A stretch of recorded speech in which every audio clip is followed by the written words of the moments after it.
Hi, I'm Daniel.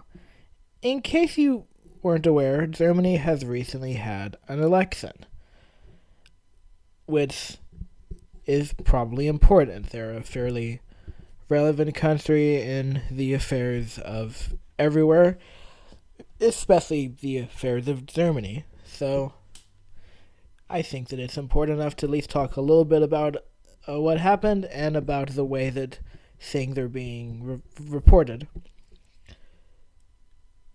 So basically, what happened to go over for people that aren't familiar with German politics at all, or are at least somewhat familiar but don't know what happened.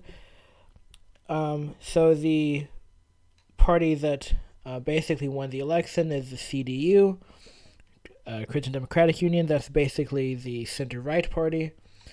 They are also basically in a union with the CSU in Bavaria, and so combined, they have um, they have a little over 200 seats, which is not enough for a majority. So they're probably going to need a coalition. But they had a very good election. The party that was in power, the SDP, which is a center left party, as you can tell, lost a lot of seats. However, they will probably be the coalition partner for the CDU, due to the fact that the CDU do not want to form a coalition with the AFD. Now, the AFD gained a lot in this election. If you're not aware, the AFD is a far right party, and they have had more success than any other far right party since World War II. Not trying to make this a political soapbox channel, but that's pretty obviously terrifying if you know what happened in World War II, right? I would say it is. Now, fortunately, in Germany, there is a concerted effort to avoid these things happening again. So even though a little over 20% of the country did vote for AFD, that means over three quarters did not. And most of those voters do not want AFD to be in power, even if it's as a junior member of a coalition. Now, whether this breaks at some point or whether this ends up getting worse, time will tell. Hopefully not. But the expected result is for the coalition to involve parties in the middle, such as the center-right CDU, the center-left SDP. The SDP had a center-left coalition along with the Greens, which also did poorly in this election. As you can tell, they lost 33 seats. Now, this is a party that is a Green Party. Obviously, there are many different types of Green parties, ranging from ranging from relatively far to the left to even some center-right Green parties. This one is more center-left or center. The FDP, which is a centrist party, did not get 5% of the vote overall, so they did not qualify for any seats. They were under this threshold. So despite the fact they were a member of the coalition after the last election, they are not even in government at all after this election.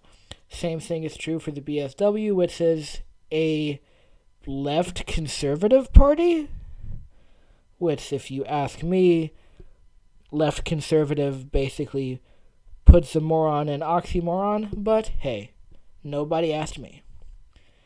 Meanwhile, the left, which, as you can tell, is a left-wing party, did somewhat well in this election, with the fact that they were one of the parties to have gained seats, but not quite as much as the far right, sort of underlines the idea that there is a displeasure with the centrist parties, which is ironic because a coalition of the centrist parties is the most likely result of the election. Whether or not that is a indictment on Germany's electoral system, other people can talk about. I don't really have much problem with their electoral system, especially when you compare it to things such as the U.S., where in two elections in my lifetime, the person that lost the popular vote in the presidential election won the presidency. So clearly, there's always going to be some sort of disconnect when you're trying to take a bunch of opinions of voters and a bunch of different parties and find one ruling party. There's a lot of different ways to do it, and Germany's system is not the worst way of doing it. Now, the maps that people are looking at look something like this. People are showing these maps to highlight that the AfD did well in former East Germany. And to an extent, this is obviously true. They did. But it is more complicated than that. If we look here, you can see, obviously, the Union, for example, they did well, obviously in Bavaria, but also in the other parts of former West Germany, and then not as well in East Germany. You can also see the SPD did worse in East Germany. Scroll down, you can see the Greens did worse in East Germany. The FDP did worse in East Germany. In fact, the only party that did better out of these top 6 parties that did better in East Germany were the left and the AfD. So people present this as, oh, it's East Germany's fault that AfD is doing so well. And, not to absolve blame of voters who are, turning to the far right to alleviate their problems.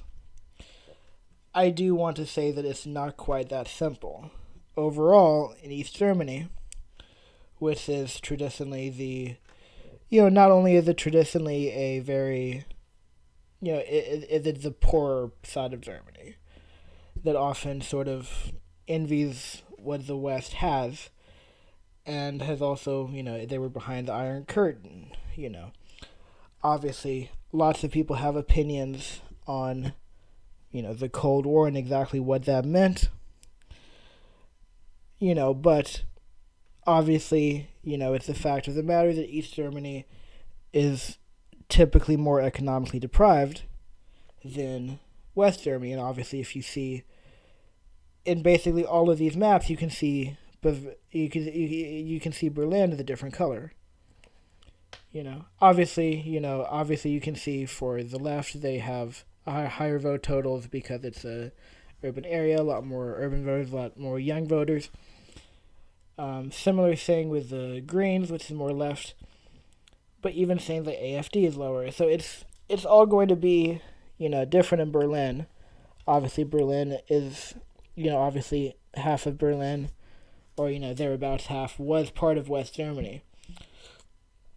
So it's a bit of a complicated thing, but it's not like AfD. It's not like East Germany is just a bunch of neo-Nazis. That's sort of basically. If you're going to take anything from this video, if you're someone that knew nothing about the German election, then, well, here you go. Here's the results. Here's my summary of the results. But if you're someone who already hears about it, you keep seeing this map of who got the most votes. But the thing is, if you look at that, it's still, less than 40% everywhere. So nowhere in Germany did AfD get even close to half of the vote. There's a lot of different. It's obviously a multi-party system, and if anything, they're just against the status quo. They're against the two parties that have been sort of juggling back and forth power, often in a coalition with each other. They're against that, and they think that in many ways, some rightly, some wrongly, that the status quo has led them wrong and has basically, especially people in the East, has sort of left them forgotten and not really repaired things that have been broken due to their history. And and this is where, voters' minds are in a lot of places. Like, hey, you're talking about, austerity, you're talking about foreign affairs and all of these things, but wait a second, we're still in, negative situations. Same thing is true with the Rust Belt in the U.S. People feel like they have been left behind. Now, um, obviously, this is scapegoated with things like, "Hey, it's the immigrants' fault," but there is an onus on politicians to give a better solution, and hopefully before things get really bad, this better solution happens. Although, um, it definitely is getting pretty bad in countries like the United States, the country I'm currently sitting on top of. And, that's something that, the more countries that we see these things break down in,